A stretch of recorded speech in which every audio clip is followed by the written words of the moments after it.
Hello, everybody. This is Goldwalker, and today we got a very special man, Big Man Blastoise. Yeah. Now is that here he is. Here he is. I wanted to start the intro singing fucking Big Man Blastoise, but I was like, nah, but like y'all know, this is my boy Vinny. By the way. And let me tell you, he's gonna fucking sweep. I can tell you now. He's got this shit. He's got this shit locked in. I'm saying. He's goated. You know, Blastoise, and again, bulky water type, really, actually a uniquely good move pool. Access to Earthquake is real, and Body Slam, really nice, not super common for water types, actually, in this gen. I mean, like, obviously some of them have it. But Big Man Blastoise, he's a step above the rest, I'm saying. What a gorgeous, gorgeous thing. I'm a big Blastoise enjoyer. Not my favorite Gen 1 starter, but, like, I like them. In general, the Gen 1 starters, like, they're a little simple, but they're solid, you know? Then you got Gen 2, where they're a little too simple. Well, and that. But, like, hey, shit happens. And, like, I'm still fond of, like, Meganium and Feraligatr, you know? Alright, Vinny, I'm gonna need you to lock the fuck in. Hey, what's the matter with you? He has not been eating his daily, supplement of gabagool. I've decided that he's Italian. Largely against his will. It's alright. There are worse things than Chris Pratt hating you. Alright, Slowbro. How am I doing this? Do I, like, Earthquake? It's Earthquake. Let's see how much this does. By the way, water type that learns Earthquake. Fuck yeah. That's super sick to have in this game. This might hurt a little bit. Just a little bit, though, god.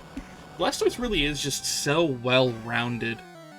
Like, it doesn't really work out in competitive play, because, like, you want to be... In a team of 6, you have room to specialize. In a way you wouldn't with, in a way you can't in, like... God damn it. You want to specialize a bit in a 6v6 environment, but in a 1v1, Blastoise can take basically anything at least once, and then hit back.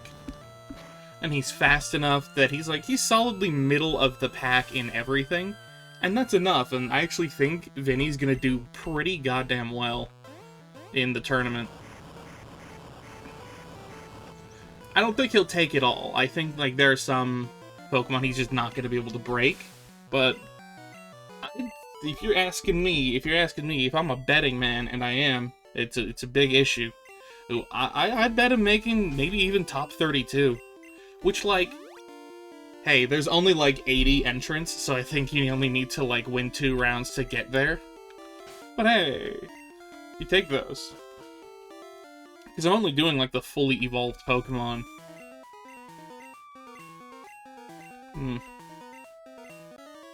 So, like, you know, there's not gonna be, like... it's not gonna be Blastoise, Wartortle, and Squirtle are all gonna be in the fucking... They're all gonna get their own solo run, which I feel that I've probably established that already. Ooh, look at that. That's gonna be a clean one-hit KO. But then again, I wonder if I'm underestimating him, because, like, just being well-rounded, having very few actual weaknesses, really good coverage. The only thing I think Vinny's really scared of are some of the grass types, mainly the ones that might be faster, which is Venusaur exactly. Oh, Victory Bell. Victory Bell could be a problem. And then, like, some of the electric types. But I'm not sure he's scared of, like, Magneton, you know? Because you're definitely you're probably faster, and then you 2-hit KO with Earthquake. You probably live a Thunderbolt. Oh baby. No, I'm locking it in. I think he's got top 32. As for that's for the Invitational. As for the solo run experience with Blastoise, piss easy. It's so easy, actually. Oh no, he lived and he's going to do nothing with it. It's actually it's a little. So this is the thing. Is like Blastoise is. I actually just recorded Nidoking today. And the thing about it is funny. It's funny these two ended up right back to back. 1 second. I had to close the door. It's very funny these two ended up back to back because these are both like the solo run Pokemon or the speed run Pokemon, I should say. Like these guys are used in speed runs. Nidoking, my understanding, it's been a while since I've watched the Summoning Salt video, but my understanding is that,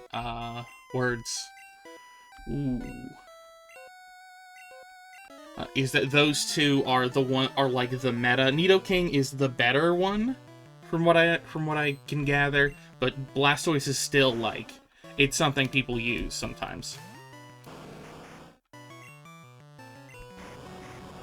That's kind of cool. I think in Crystal, like, the speedrun starter of choice is, Feraligatr. And then I'm pretty sure in Gen 3, I can only assume that it would be Mudkip, because Swampert is just fucking stacked. Like, there's no Grass Gym. So that's the only type you're really scared of.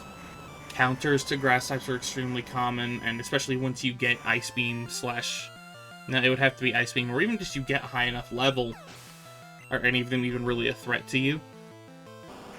I'm also completely speculating. I don't know if that's actually the meta. I'm pretty sure in Platinum it's Chimchar, but people like do a lot of resets for the right hidden power typing.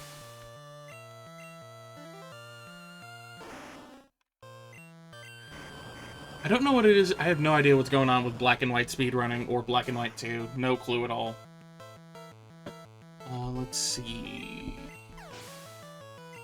I don't know what speedrunning of more recent Pokemon games is like. Even my knowledge of like the old games is very limited. We'll say limited. How many Blizzards do I have? I think I've only used one. But I'll double check.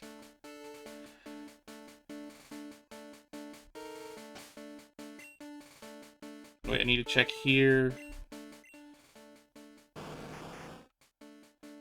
just want to point out, big man Blastoise over here. He got through both Bruno and Agatha without getting hit once. He's simply different.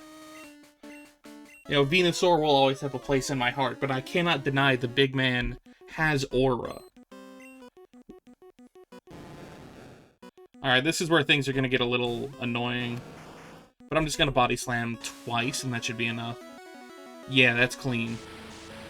There's no way that's a roll. It's so fascinating to me that, like, damage rolls were a mechanic. No, I actually think they're cool, but, like, it's just very interesting that they thought of that.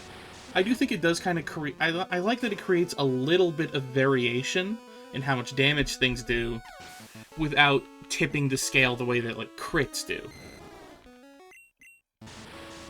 Plus, it creates, like, you know, it creates hype little moments of, like, your Pokemon barely surviving a hit that you were thought for sure that was going to take them out because it did, like, 50%.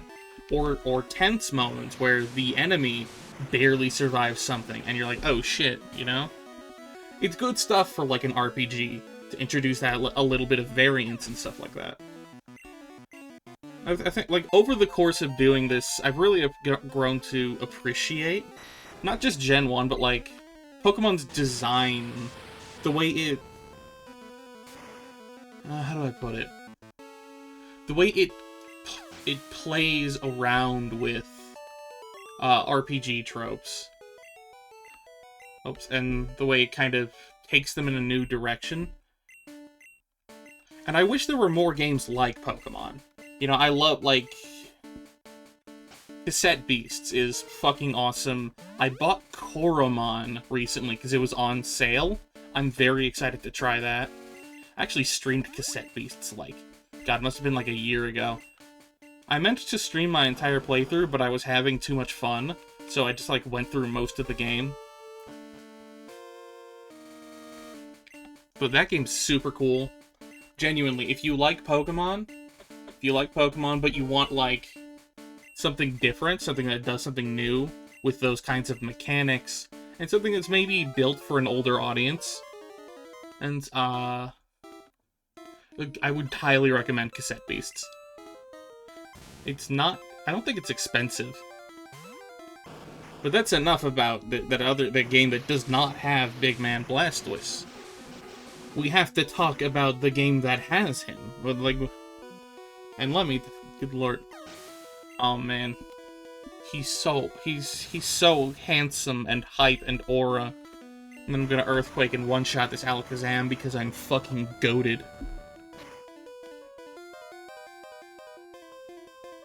Beautiful.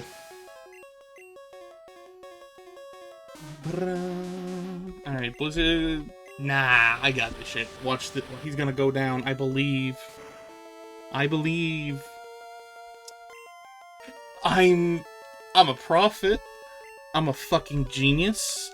Everyone... you should all begin slaughtering gallons of milk in my name. It's a bit like how you would do it with a lamb, but I don't want I don't want lamb, I want milk. So, like, what you need to do is you need to put, like, a blindfold around the bottle cap and do a ritual decapitation on camera and send it to me.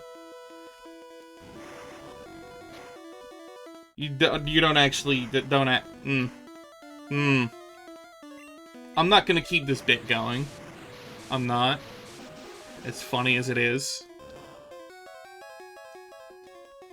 Beautiful. The crit didn't need it because I'm goated. And because Vinny is that fucking guy. Ooh. Getting some nice surfing USA, baby. Call me a beach boy. Ugh. Jolteon. Baby. Baby, I ain't scared of nothing. Earthquake, make the ground shake like Tyranitar. And he's out of there. And that's a clean sweep. He barely took any damage because he's different. He's that guy. I'm that guy. It's beautiful. It's gorgeous.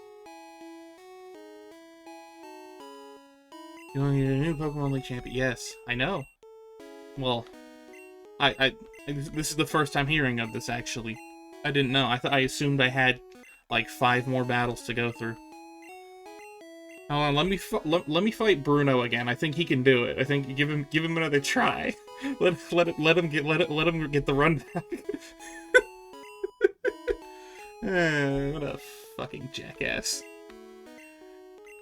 I feel like I'm being a bully to this fictional character for having a bad team, but it's but the problem is that it's really funny. Okay. Look at you, Vinny. Vinny, my gorgeous Italian-American man.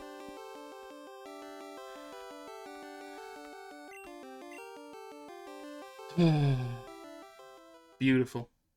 Alright, I'm gonna cut, and then we will all get a look at the champ.